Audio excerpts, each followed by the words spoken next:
depuis mes débuts, il y a maintenant 15 ans, j'ai eu de cesse que de me revendiquer romancier, de me définir comme un faiseur de fiction. Il se trouve que moi, ce que j'aime précisément, c'est inventer des histoires, des dispositifs, des personnages, des situations. Il se trouve aussi que la fiction, c'est à peu près la seule chose qui permettre de vivre une autre vie que la sienne, de devenir un autre que soi. Et puis par ailleurs, j'ai toujours été plutôt réticent à me dévoiler ou à me mettre à nu. Bon, sans doute, ce n'est pas ma nature profonde. Et là, je m'y risque pour la première fois avec ce texte, Arrête avec tes mensonges.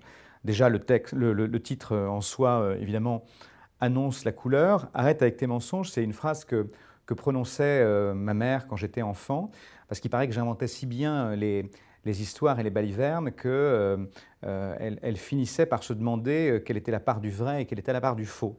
Alors oui, pour la première fois dans ce livre, j'arrête avec mes mensonges et je raconte directement, à la première personne, en étant Philippe Besson, quelque chose de moi. J'offre une vérité intime, sans filtre, alors qu'évidemment cette vérité, elle filtrait parfois dans les romans précédemment, mais elle n'était jamais au premier plan.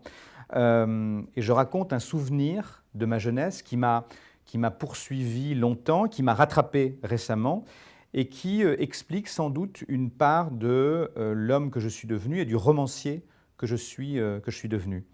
Alors ça commence dans l'hiver 1984, qui est l'hiver de mes 17 ans, dans une petite ville de province.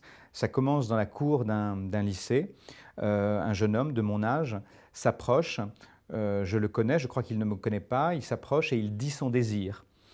Je suis abasourdi, mais il dit son désir, et quand il le dit, c'est à la fois pour lui une nécessité et une terreur. Et il dit tout aussitôt que le désir, l'histoire qui va commencer, ça doit rester clandestin, ça doit rester caché, parce qu'on est dans une petite ville de province, parce qu'on est il y a plus de 30 ans.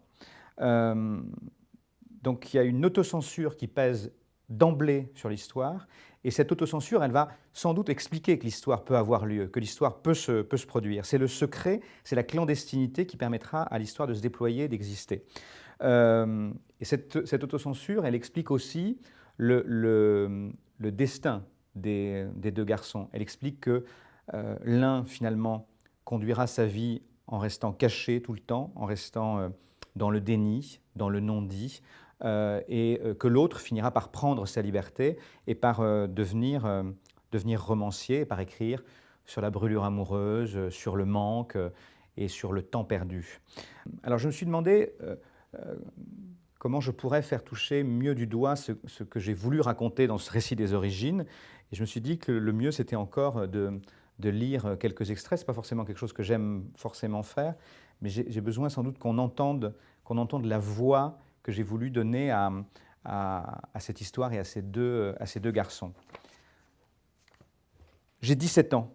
Je ne sais pas que j'aurai plus jamais 17 ans. Je ne sais pas que la jeunesse, ça ne dure pas, que ça n'est qu'un instant, que ça disparaît, quand on se rencontre, il est trop tard, c'est fini, elle s'est volatilisée, on l'a perdue. Certains autour de moi le pressentent et le disent, pourtant les adultes le répètent, mais je ne les écoute pas. Leurs paroles roulent sur moi, ne s'accrochent pas, de l'eau sur les plumes d'un canard. Je suis un idiot insouciant. Je suis élève en terminale C au lycée Éliviné de Barbezieux, c'est en Charente. Un élève exemplaire, qui rate jamais un cours, qui obtient presque toujours les meilleures notes, qui fait la fierté de ses professeurs. Aujourd'hui, je giflerais ce gamin de 17 ans, non pas à cause de ses bons résultats, mais parce qu'il cherche seulement à complaire à ses juges. Et puis évidemment, un peu plus tard dans le livre, je raconte la rencontre des deux garçons. Il dit qu'il n'a jamais fait ça avant, jamais, qu'il ne sait pas comment il a osé, comment il s'en est senti capable, comment c'est sorti de lui. Il laisse entendre toutes les interrogations, les hésitations, les dénis par lesquels il est passé, tous les obstacles qu'il a dû surmonter, les objections qu'il a contrées, le combat intérieur, intime, silencieux qu'il a mené pour en arriver là, mais il ajoute qu'il est parvenu parce qu'il n'a pas eu le choix, parce qu'il devait le faire, parce que c'est s'est imposé comme une nécessité, parce que c'était devenu trop épuisant de lutter. Il tire sur la cigarette, il la mord presque, la fumée s'attaque à son regard. Il dit qu'il ne sait pas se débrouiller avec ça, mais que c'est là, alors il me le donne, comme un enfant jette ses jouets aux pieds de ses parents. Il dit qu'il n'en peut plus d'être seul avec ce sentiment, que ça le blesse trop. Alors moi je dis pourquoi moi?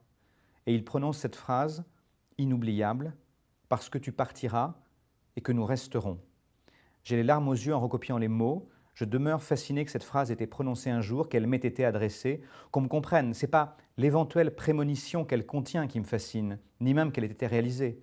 Ce n'est pas non plus la maturité ou la fulgurance qu'elle suppose. Ce n'est pas davantage l'agencement des mots, même si je prendrais conscience que je n'aurais sans doute pas pu les trouver alors, ni plus tard les écrire.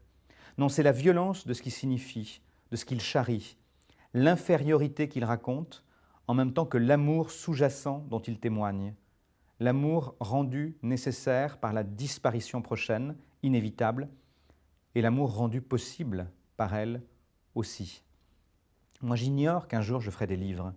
C'est une hypothèse qui n'est même pas concevable, qui n'entre aucunement dans le champ des possibles, qui dépasse ma simple imagination. Si par extraordinaire elle devait traverser mon esprit, je l'en chasserais aussitôt. Le fils du directeur d'école, un saltimbanque, mais jamais. Faire des livres, ce ne serait pas une occupation convenable. Surtout, ce n'est pas un métier, ça ne rapporte pas d'argent, ça ne procure pas la sécurité, un statut. Il y a aussi que ce n'est pas dans la vraie vie l'écriture, c'est en dehors ou à côté. Or, la vraie vie, il faut s'y frotter, il faut l'empoigner. Non, jamais, mon fils, n'y pense même pas. Je l'entends de là, mon père. Et puis ce livre aussi, c'est évidemment pour moi l'occasion de dresser un portrait des années 80, puisque je l'ai dit, l'histoire se passe pendant l'hiver 84. Alors voilà ce que j'en dis. Et sinon, pendant cet hiver, puis ce printemps-là, eh ben Jean-Marie Le Pen fait pour la première fois l'heure de vérité. Il pénètre dans le studio d'Antenne 2 aux côtés de François-Henri de Virieux sur la musique de Live and Let Die de Paul McCartney avec l'air de celui qui a déjà gagné.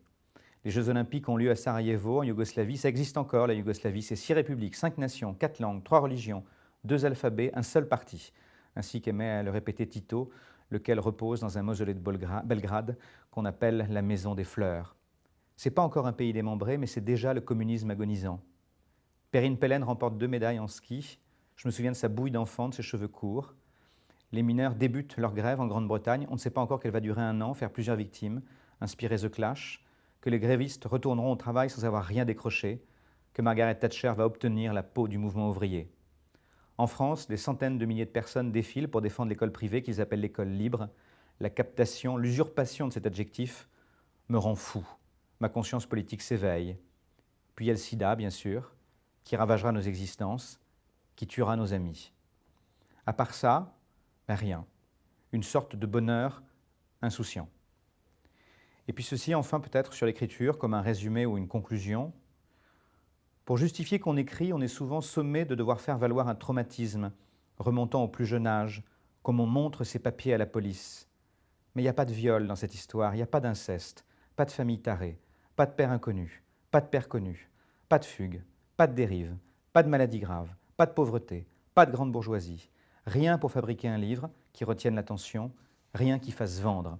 Non, il y a juste quelques moments de ma jeunesse perdue.